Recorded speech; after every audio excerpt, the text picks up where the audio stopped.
भाई बहुत कुछ, कोई भी देश हो उसमें बहुत कुछ कमियाँ आती हैं और बहुत कुछ सुधार भी होते हैं। और इसका शीर्षक है मेरा भारत। कि सब नफरत के बीच अभी तक गंगा जमनी प्यारी नहीं है। सब नफरत के बीच अभी तक गंगा जमनी प्यार यही है। समता समरसता की बातों का सचमुच विस्तार यही है। गौतम बुद्ध व गांधी की मीठी वाणी का सार यही है। मंदिर मस्जिद गुरुद्वारों का एक सुंदर संसार यही है। मंदिर मस्जिद गुरुद्वारों का एक सुंदर संसार यही है। साथियों, पिछले दिनों प्रधानमंत्री नरेंद्र मोदी ने अपना उद्बोधन दिया था कि हम स्वतंत्र संग्राम सेनानियों के सपनों का भारत बनाएंगे। वो सपनों का भारत बनाने के लिए भी, यानी उनकी घोषणा वो लागू हो, उसके लिए भी हम स्वतंत्र सेनानी उत्तराधिकारियों को संघर्ष करना पड़ रहा है।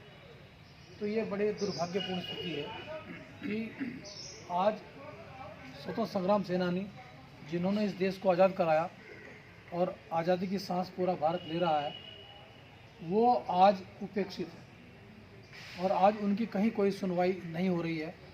तो हम बार बार मांग भी कर रहे हैं और इसके लिए 3 फरवरी को दिल्ली में भी एक सम्मेलन रखा है पूरे राष्ट्रीय स्तर पर, जिसमें सभी संगठनों के पदाधिकारी शामिल होंगे और उसमें केंद्रीय गृह मंत्री अमित शाह को मुख्य अतिथि के रूप में बुलाया जा रहा है। लेकिन ये विडम्बना देखिए कि ये लोकतंत्र की कि मुख्यमंत्री को, केंद्रीय गृह मंत्री को आमंत्रित करने के लिए ही पहले यहाँ के सांसद की संस्तुति चाहिए, फिर यहाँ के मुख्यमंत्री की संस्तुति चाहिए, तब जाकर के वो आएगा। अरे भाई, ये लोकतंत्र में ये कहाँ के स्वतंत्र सेनानियों के लिए ऐसा कोई प्रतिबंध नहीं होना चाहिए। और सहजता से अगर नेता सुलभ नहीं होता तो ये प्रजातांत्रिक एक व्यवस्था में कमी है, खोट है और हमारा अधिकार बनता है स्वतंत्र सेनानियों को तो बिना समय मिले, बिना कोई अनुमति के तुरंत एंट्री होनी चाहिए उनकी और उनके परिवार की। उनके पास कार्ड है और बाकायदा, तो उनका एक अधिकार होना चाहिए। लेकिन मुझे लगता है कि वो हम बहुत पीछे चले गए हैं। इसके लिए हमें आवाज़ उठानी होगी और जो हमारी ताकत है, और लोकतंत्र में सबसे बड़ी ताकत जनबल की ताकत होती है, तो जो हमारे करोड़ों परिवार हैं पूरे भारत में, उनकी ताकत दिखाने का समय है। ताकि जो चुनाव आ रहे हैं 2024 के, इससे पहले जितने कोई भी आए सरकार, हमें इससे मतलब नहीं है, लेकिन जो आए वो स्वतंत्र संग्राम सेनानियों का और उनके उत्तराधिकारियों का सम्मान करे और उनकी जीवनी, अपने शैक्षणिक जो पाठ्यक्रम है उसमें वो शामिल हो, ताकि आने वाली पीढ़ी ये जान सके कि ये भारत जो है वो किन लोगों ने आज़ाद कराया था और आज़ादी की कितनी कीमत इन परिवारों ने चुकाई थी। ये जरूर हमें रहना चाहिए। तो इन्हीं शब्दों के साथ आप सबका बहुत बहुत स्वागत, धन्यवाद। और हम देरी से आए हैं उसके लिए माफी चाहते हैं। आपको श्री गोपाल नारसन का नमस्कार। डिवाइन मिरर हिंदी चैनल में आपका बहुत बहुत स्वागत है। आइए जान लेते हैं आज की कुछ खास चर्चित खबरें। जैसा कि आप देख रहे थे, प्रत्येक माह के प्रथम रविवार को 10 बजे 10 मिनट अपने शहीद स्वतंत्र सेनानी पूर्वजों के नाम देशव्यापी कार्यक्रम के अंतर्गत स्वतंत्र संग्राम सेनानियों उत्तराधिकारियों ने देश भर में अपने पूर्वजों को आज याद किया।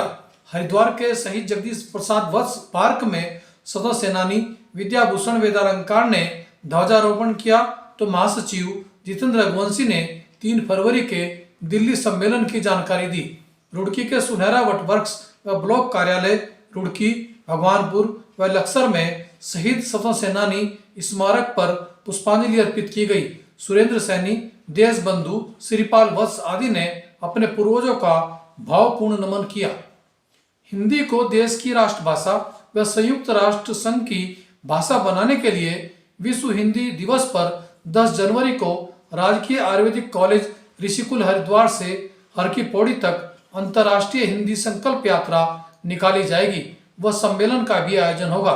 यह कार्यक्रम हरिद्वार सांसद एवं साहित्यकार डॉक्टर रमेश पोखरियाल निशंक की प्रेरणा से आयोजित किया जा रहा है, जिसमें देश विदेश के हिंदी प्रेमी भाग ले रहे हैं।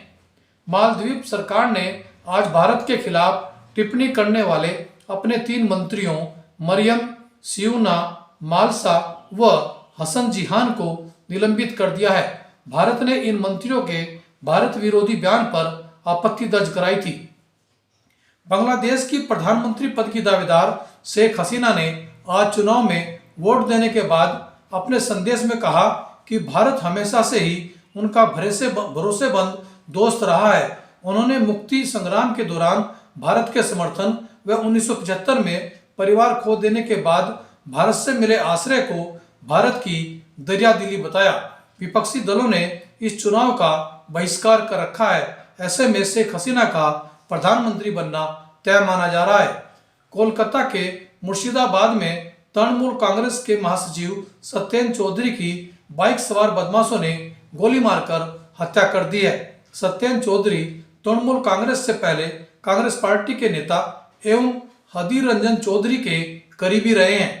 देश की पहली स्लीपर वंदे भारत ट्रेन जोधपुर से दिल्ली व दिल्ली से मुंबई रूट पर चलाई जा सकती है। लंबी दूरी की यात्रा के लिए जो स्लीपर कोच बनाए जा रहे हैं वे अत्याधुनिक हैं, जिसमें मेट्रो की तरह ऑटोमेटिक डोर, आरामदेह सीढ़ियां व वैक्यूम टॉयलेट आदि शामिल हैं। यह ट्रेन 160 किलोमीटर प्रति घंटा की रफ्तार से चलेगी। उत्तराखंड के पौड़ी जिले में शिक्षा विभाग के प्रशासनिक अधिकारी चंद्र प्रकाश को 40,000 रुपए की घूस मामले में निलंबित कर दिया गया है। उनकी शिकायत कई शिक्षकों व कर्मचारियों द्वारा की गई थी। उत्तराखंड के पर्वतीय जिलों में बेहतर चिकित्सा सुविधा उपलब्ध कराने के लिए सुपर स्पेशलिस्ट चिकित्सकों की तैनाती की जाएगी, ताकि पहाड़ के मरीजों को गंभीर इलाज के लिए देहरादून या फिर हल्द्वानी अथवा दिल्ली न दौड़ना पड़े। ब्रह्मा कुमारी चीफ रही दादी जानकी ब्रह्मा बाबा की शिक्षाएं देती हुई बताती थी कि ब्रह्मा बाबा का सबसे बड़ा गुण सहनशीलता थी। इस गुण की गहराई ही सबसे बड़ी विशेषता है। इसी पर देखिए आज का हमारा यह प्रेरक वीडियो। दूसरा गुण है सहनशीलता। सहनशीलता के गुण के गहराई में जाएंगे ना, बहुत हमको ये नहीं कहते हैं सहन शक्ति चाहिए, मुझे सहन करने की शक्ति आती है, क्या बड़ी बात है। मुझे सहन करना पड़ता है, मेरा दुख हुआ, शक्ल में थोड़ा भारीपन आएगा, कभी आंखें गिली भी हो जाएंगी, तो वो सहनशीलता नहीं है। धीरज, सहनशीलता,